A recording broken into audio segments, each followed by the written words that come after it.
Hi guys, welcome to week 3. This is Monday's video.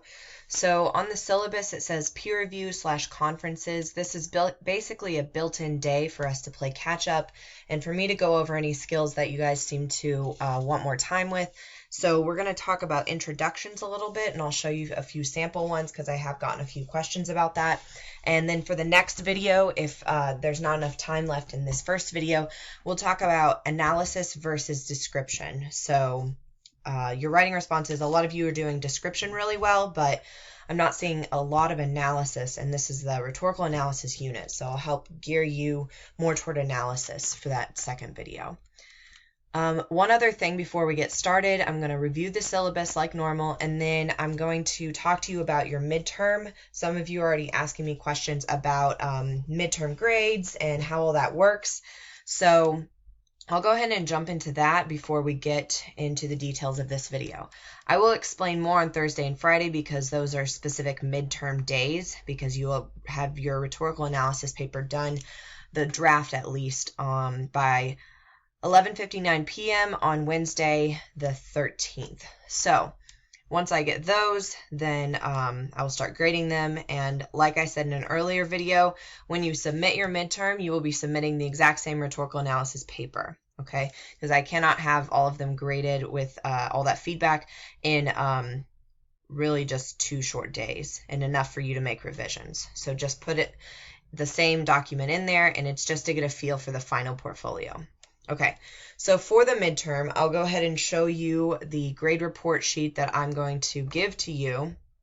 This will be emailed to you guys. It will have your term up here, so it'd be summer session 2, your name, my name, the section.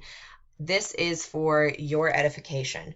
And one important note I want to make very, very clear is this course grade at midterm does not go down in ink anywhere. Okay, I repeat, this midterm course grade does not go down in ink anywhere. It will not show up on your transcript, and it will not come back to haunt you. The final grade at the end of the course, that is the grade that I will put on your transcript. That's what I enter into STAR, and that's what you receive for the entire course. The midterm course grade can change, it can improve, or it can go down depending on your work for the rest of the semester.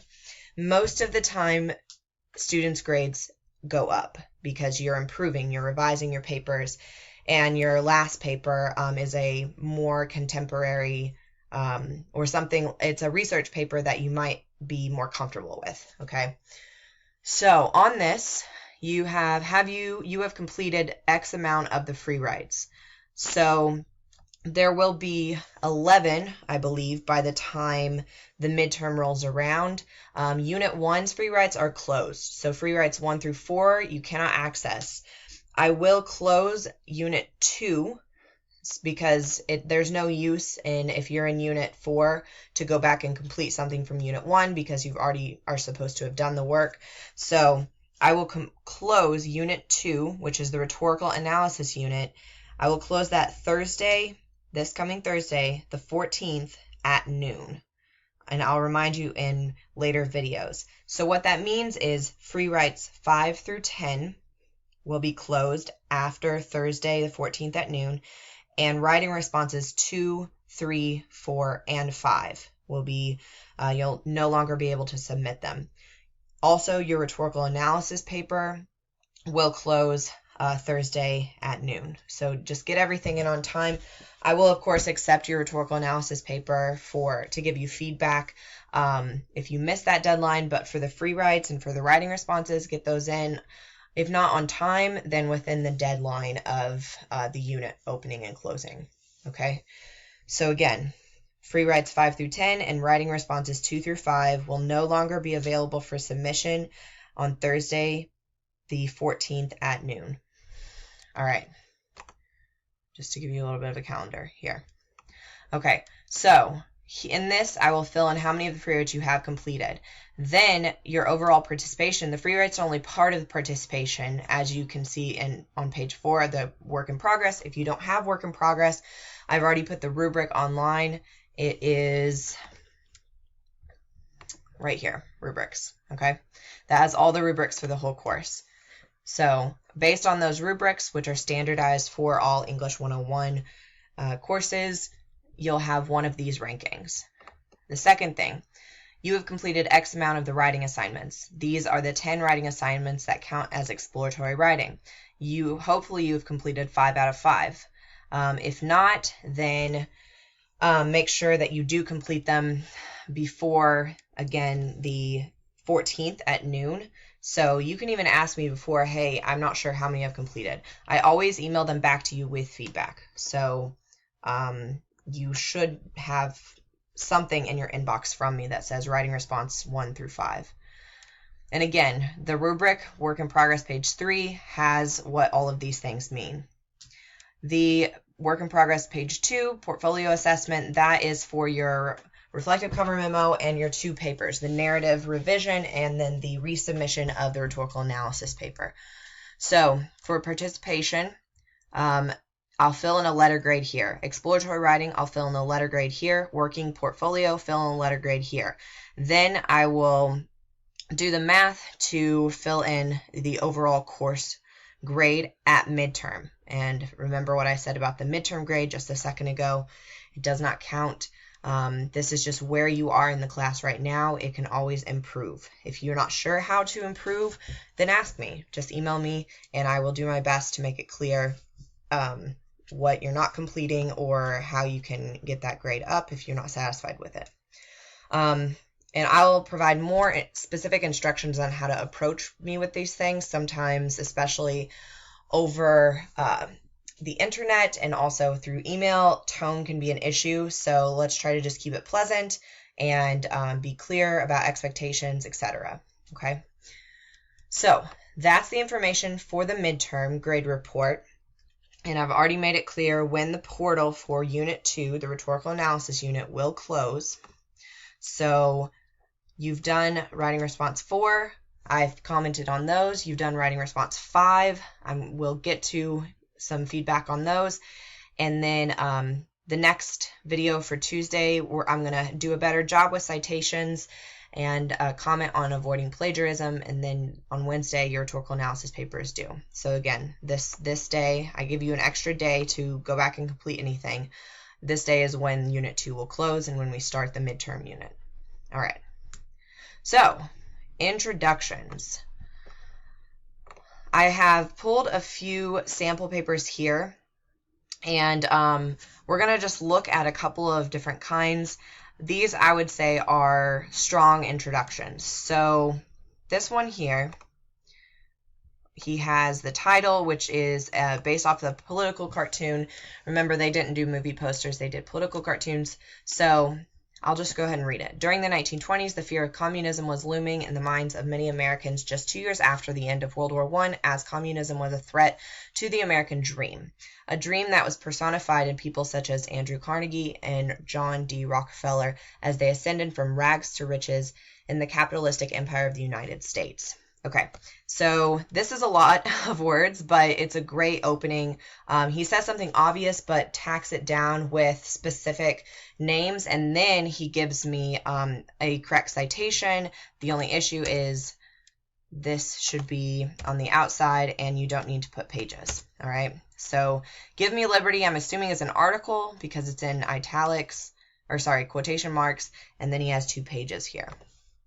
All right, the thoughts of an American society against immigration from fear of the spread of communism into the U.S. is captured in Orr's political cartoon published in the Chicago Tribune. So now I have even more specific information, why it's relevant. He gives me some background, some context. I know who the person is, where the cartoon was published. So let's keep reading.